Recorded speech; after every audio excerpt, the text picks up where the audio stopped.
గందరగోళ భరితం అయింది ఇప్పటి వరకు. సార్ ఎన్టీఆర్ డ్రామా సీక్రెట్ ఎందుకీ సైలెన్స్? ఎన్టీఆర్ రాజకీయాలకు వస్తారా రారా? ఇప్పటికి మీకేమైనా స్పష్టత వచ్చిందా? ఇప్పటికి ఏమైనా స్పష్టత? మొన్న రా ఎన్టీఆర్ అనేవాళ్ళు మీడియా కాన్ఫరెన్స్ పెట్టారు. ఆయన సాయి రూప్ అనుకుంటా కదా అతని పేరు, సాయి రూప్ అని. ఆయన సాయి రూప్ ఏం చెప్తాడండి? మేము ఎన్టీఆర్ అభిమానులం అండి, మేము ప్రజలకు సేవ చేయదలుచుకున్నాం.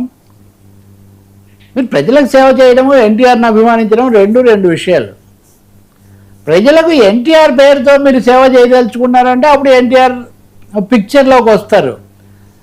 ఎన్టీఆర్ అనుమతి లేదు, ఎన్టీఆర్ అనుమతి లేదు, కానీ అభ్యంతరం కూడా లేదు. కానీ ఇక్కడ తప్పకుండా రాజకీయమైన ట్విస్టులు ఏవో ఉన్నాయి కదా, పొలిటికల్ సీక్రెట్స్ ఉన్నాయి ఇక్కడ. ఎవరికి ప్రత్యక్ష ఎవరో ఒకరు వాళ్ళు వెనక ఉన్నారు. ఎవరున్నారు?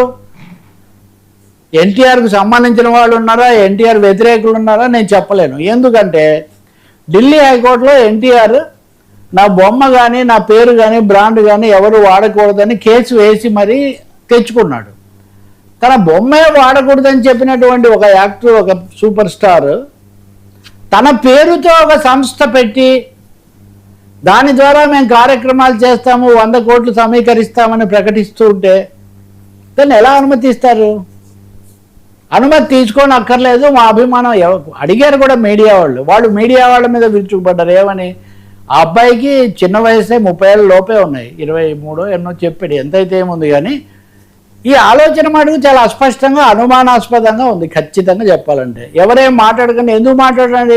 మీరు చేసుంటే ఊరికనే మీకు మీడియా పబ్లిసిటీ కావాలి, మీరు ఎన్టీఆర్ బాగా పైకి రావాలి, రాజకీయ ఊహాగానాలు నడవాలి, మీరు ఇంటర్వ్యూలు ఇవ్వాలి. కానీ దాని మీద ఎవరేం మాట్లాడకూడదు.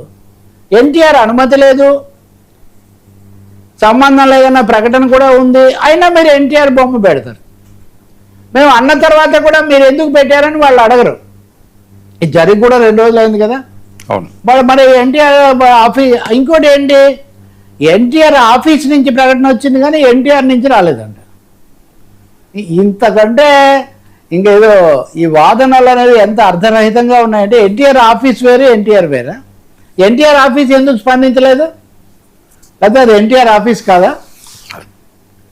ఎన్టీఆర్ ఆఫీస్ నుంచి వచ్చిన ప్రకటన ఎన్టీఆర్తో సంబంధం లేదంటే ఎన్టీఆర్కు కానీ ఎన్టీఆర్ ఆఫీసుకు కానీ ఎందుకు అభ్యంతరం రాలేదు? నా ప్రశ్న. మీకేమైనా అర్థం అవుతుందా? అవును, మేమిద్దరం ఒకటేనన్నా చెప్పాలి, మేమిద్దరం ఒకటి కాదన్నా చెప్పాలి.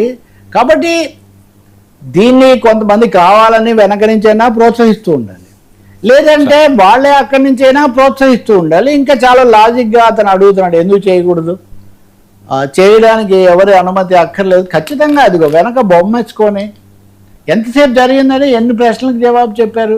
నేను ఇవన్నీ ఎందుకు చెప్తున్నానంటే, కులాలు మతాల్లాగే వ్యక్తులు కుటుంబాలను కూడా ఆధారం చేసుకొని రకరకాల రాజకీయాలు నడిపే తెర వెనుక రాజకీయాలు ఎప్పుడూ మంచిది కాదు.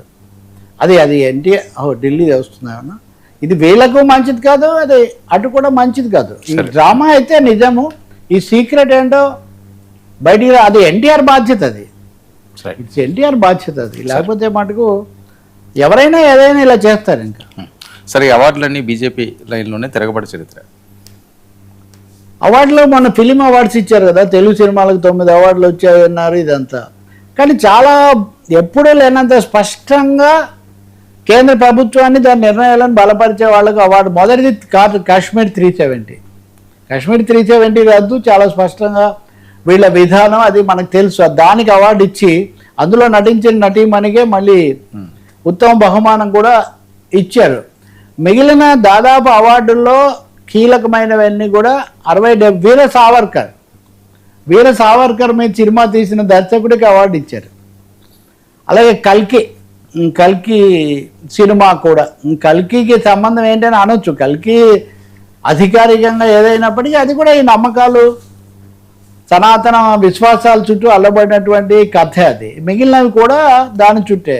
చాలా స్పష్టంగా ఈసారి ఒక పుష్పకు సంబంధించి మటుకు జాతీయ అవార్డు అంటే అల్లు అర్జున్కి ఇదివరకే వచ్చింది, ఇప్పుడు సుకుమార్కు స్క్రీన్ ప్లేకు మాత్రం అవార్డు ఇచ్చారు.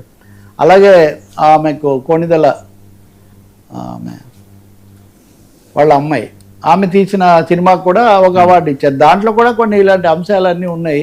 కాబట్టి చాలా స్పష్టంగా అవార్డ్స్ బీజేపీ కమలం టాన్ తీసుకున్నాయి, కాషాయ అవార్డుల కింద మారిపోయాయి అనేది పరిశ్రమలో చాలా తీవ్రమైనటువంటి విమర్శ అయితే వచ్చినటువంటి పరిస్థితి. సార్ మోడీ బాటలో ట్రంప్, విదేశీయుల దొంగ ఓట్ల గోల. ట్రంప్ గారు చాలా విషయాల్లో మోదీ కదా. ఆయన నిన్న మొన్నేమో నేను ఓడిపోయినప్పుడు చైనా వాళ్ళు జోక్యం చేసుకొని ఓడించారు అని ఆరోపణ చేశారు. 2020లో బైడెన్ గెలిచినప్పుడు చైనా వాళ్ళ జోక్యం ఉందన్నాడు. నిన్న ఆయన ఇంకోటి ఏమన్నాడంటే అమెరికా ఎన్నికలను విదేశీయులు ప్రభావితం చేస్తున్నారంట. విదేశాల వాళ్ళు